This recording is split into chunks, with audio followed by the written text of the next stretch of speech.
तो दोस्तों, I hope कि आप सब ठीक होंगे और मैं आशा करता हूं कि आप जल्द से जल्द ठीक हो जाएंगे। तो दोस्तों, आज की इस वीडियो में हम बात करने वाले हैं सोमेटाइजेशन डिसऑर्डर के बारे में, जो मैंने खुद पर्सनली एक्सपीरियंस किया है। और ये वीडियो मैं आप लोगों को इसीलिए बनाकर बता रहा हूं ताकि आप लोग आप लोगों का जो टाइम है वो ज़्यादा कंज़्यूम ना हो, वो ज़्यादा बर्बाद ना हो। क्यों? क्योंकि जब मुझे एंग्ज़ायटी हुई थी तब मैं बहुत सारे प्रॉब्लम्स में फँस चुका था। मुझे ऐसा लग रहा था कि कहीं मुझे ये डिसऑर्डर तो नहीं है, कहीं मुझे वो डिसऑर्डर तो नहीं है, कहीं मुझे ये प्रॉब्लम तो नहीं हो गई है, कहीं मुझे बहुत बड़ी गंभीर बीमारी तो नहीं हो गई। तो इस वज़ह से मैं बहुत ज़्यादा इस प्रॉब्लम में फँसा रह गया। ठीक है? और मेरे बहुत टाइम वेस्ट हुए और काफ़ी लोगों के टाइम वेस्ट होते हैं, जैसे कि कोई-कोई 1 साल तक इस प्रॉब्लम को फेस करता है, कोई-कोई 6 महीने से ज़्यादा रहता है इस प्रॉब्लम में या कोई 3 साल से ज़्यादा इसी प्रॉब्लम में फँसा रहता है। तो ये वीडियो बनाने का जो मेरा मकसद है वो ये है कि ताकि आप लोगों के दिमाग में जो भी प्रॉब्लम हो, जो भी डाउट हो, वो सारी चीज़ें क्लियर हो जाएँ। क्योंकि अब से मैं क्या करने वाला हूँ कि मैं बहुत सारी वीडियोज़ लाने वाला हूँ, जैसे कि डिसऑर्डर्स के बारे में, ताकि आप अपने सिम्पटम्स को मैच करके समझ सकते हो कि ये प्रॉब्लम आपको है या नहीं है। ठीक है दोस्तों? और ये जो वीडियो है, ये मैं अपने पर्सनल एक्सपीरियंस के हिसाब से भी बता रहा हूँ आप लोगों को। और ये जो वीडियो है, ये एक इन्फॉर्मेशन मोटिव पर्पज़ के लिए है। ठीक है दोस्तों? ये चीज़ भी आप खास ध्यान रखें। ठीक है? तो चलिए शुरू करते हैं सोमेटाइज़ेशन के सिम्पटम्स के बारे में सबसे पहले, और इसके हम इसे कैसे ठीक कर सकते हैं, वो भी मैं आप लोगों को इस वीडियो के एंड में मैं आप लोगों को इसके कुछ टिप्स दूँगा। ठीक है दोस्तों? तो सबसे पहला जो पॉइंट है वो है आपको पेन होना, बैक पेन होना। ठीक है? बैक पेन हो सकता है आपको, जॉइंट्स पेन हो सकते हैं, जैसे कि आप लोगों को यहाँ पर हड्डियों में पेन होना, उसके बीच में या घुटनों में पेन होना। ठीक है? चेस्ट में भी पेन हो सकते हैं, इसमें आपको चेस्ट में यहाँ पर भी पेन हो सकता है, सेंटर में भी पेन हो सकती है और आपको साइड में भी पेन हो सकता है। ठीक है? तो ये चीज़ें होती है। सेकंड जो पॉइंट है वो है स्टमक पेन। अब स्टमक पेन जो है वो डिस्प्यूट होता है, जैसे कि यहाँ पर भी हो सकता है, कहीं पर भी आपके स्टमक में पेन हो सकता है। ठीक है? कोई-कोई नाभि सरकना कह सकता है। ठीक है? तो वो भी एक पेन हो सकता है इसमें। ठीक है? अब थर्ड जो है वो है नींद में दिक्कत होना।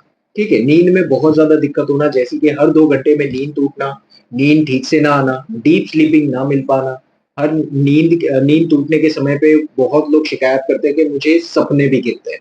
ठीक है? तो ये सिम्पटम्स होते हैं सोमेटाइज़ेशन में। और फोर्थ है वो है हेडेक। ठीक है? सर में प्रेशर बनना, बहुत ज़्यादा प्रेशर, वन साइड पेन होना या यहाँ पर इस तरफ में पेन होना, ये भी बहुत लोगों को हो सकता है और माइग्रेन भी इसमें इंक्लूडेड है। ठीक है? तो ये चीज़ें हो सकती है। उसके बाद फिफ्थ जो पॉइंट है वो है आपके डाइजेशन इश्यूज़ होना, जैसे कि डकार आना, खट्टी डकार आना या बहुत ज़्यादा गैस बनना। और अगर डकार हम नहीं लेते हैं तो थोड़ी बहुत बेचैनी, घबराहट होती है, तो ये चीज़ हो सकता है इसमें। ठीक है? उसमें आप लोगों को डायरिया भी हो सकता है, कॉन्स्टिपेशन भी हो सकते हैं। ठीक है? तो ये चीज़ भी इंक्लूडेड है।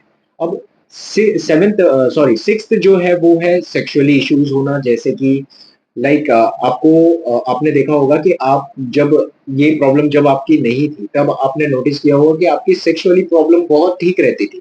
बट जब ये प्रॉब्लम स्टार्ट हो जाती है तो आपने देखा होगा कि आपकी जो सेक्स वाली जो एक्टिविटीज़ आप करते हो, ठीक है? उसमें पेन होता है। फीमेल्स में भी हो सकता है और मेल में भी हो सकता है। ठीक है?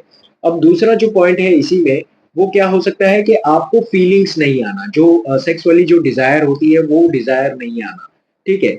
वो सेक्स वाली जो फीलिंग्स होती है, कई-कई लोगों को जो फ़ील करते हैं, वो फीलिंग आना बंद हो जाती है इस सोमेटाइज़ेशन डिसऑर्डर में। ठीक है? तो ये चीज़ें हो सकती है। अब लड़कियों में इसमें क्या होता है कि पीरियड्स के टाइम पे पेन तो होता है, बट बहुत एक्सट्रीम पेन होता है। अगर आपको एक्सट्रीम पेन होता है तो आप पीरियड्स में, तो इस चीज़ के लिए आप प्लीज़ डॉक्टर के पास विज़िट कीजिए। कोई अच्छे साइकियाट्रिस्ट को भी आप बता सकते हैं ये सारी प्रॉब्लम्स को लेकर। ठीक है? वो अच्छे से आपको गाइड करेंगे। ठीक है दोस्तों? तो ये जितने भी मैंने आपको पॉइंट्स बताए हैं, ये होते हैं सोमेटाइज़ेशन डिसऑर्डर में। अब मैं अपनी पर्सनल बात करूँ दोस्तों, तो कैसा होता था कि मुझे हर बार ऐसा लगता था कि कहीं मुझे कैंसर तो नहीं हो गया है, कहीं मुझे हार्ट अटैक तो नहीं आ जाएगा, कहीं मेरे लंग्स तो धीरे-धीरे खराब नहीं हो रहे, या मेरी किडनी तो खराब नहीं हो रही है, या मेरी लिवर तो खराब नहीं हो रही है। ऐसे मुझे हर दिन इसी प्रॉब्लम में मैं फँसा रह जाता था।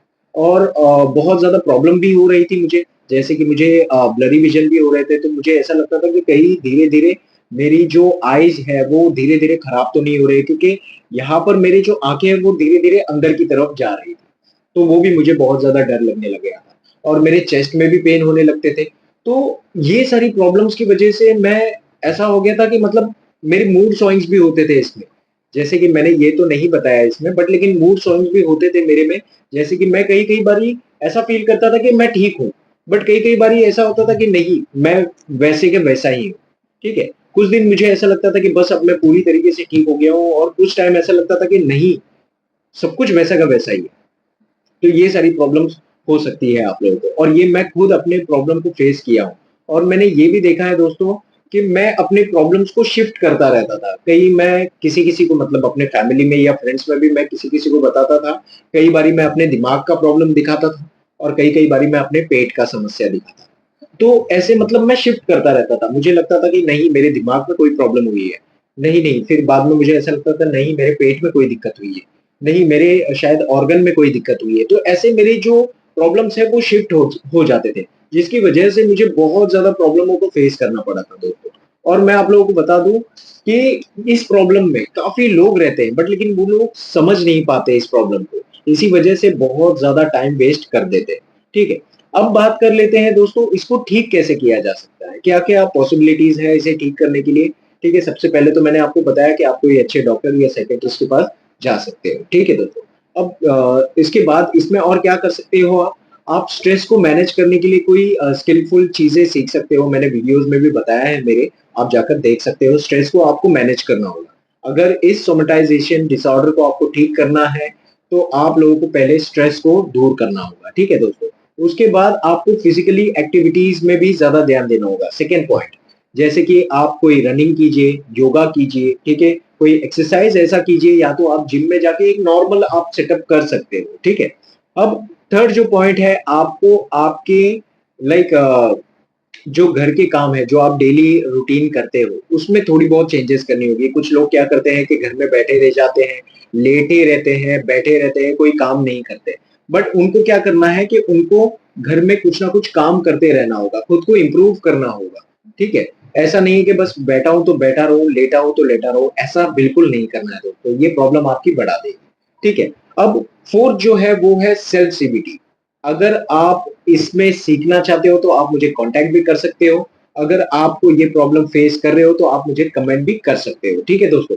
तो आपको सेल्फ सीबीटी बहुत ज़्यादा इसमें बेनिफिट देगी, ठीक है? जो मुझे पर्सनली दी है। अगर आप लोगों को अगर ये सिम्पटम्स हो रहे हैं तो आपको सेल्फ सीबीटी भी सीख सकते हैं, मुझे कॉन्टैक्ट कर सकते हैं। क्योंकि मैं जब इस प्रॉब्लम में था तो मुझे सेल्फ सीबीटी की बहुत ज़्यादा ज़रूरत पड़ी और वही सबसे ज़्यादा पावरफुल होता है, ठीक है दोस्तों? तो आई होप कि ये वीडियो से आप लोगों को समझ आया होगा कि सोमेटाइजेशन में क्या-क्या हो सकता है आपके साथ। अगर आप ये प्रॉब्लम फेस कर रहे हैं, तो मुझे इस वीडियो के कमेंट बॉक्स में आप ज़रूर मुझे बताएँ और ये जो वीडियो है ये उन लोगों के साथ शेयर कीजिए जो भी इस प्रॉब्लम को फेस कर रहे हैं। ठीक है दोस्तों, तो आई होप ये वीडियो आप लोगों को पसंद आया होगा। अगर पसंद आया तो इस वीडियो को लाइक कीजिए, शेयर कीजिए और प्लीज़ कमेंट करके मुझे बताइए कि आप लोगों को और क्या-क्या सिम्पटम्स हो रहे हैं। Thank you so much for watching this video दोस्तों। अपना ध्यान रखिए, सुरक्षित रहिए और हमेशा पॉजिटिव रहिए। Thank you so much.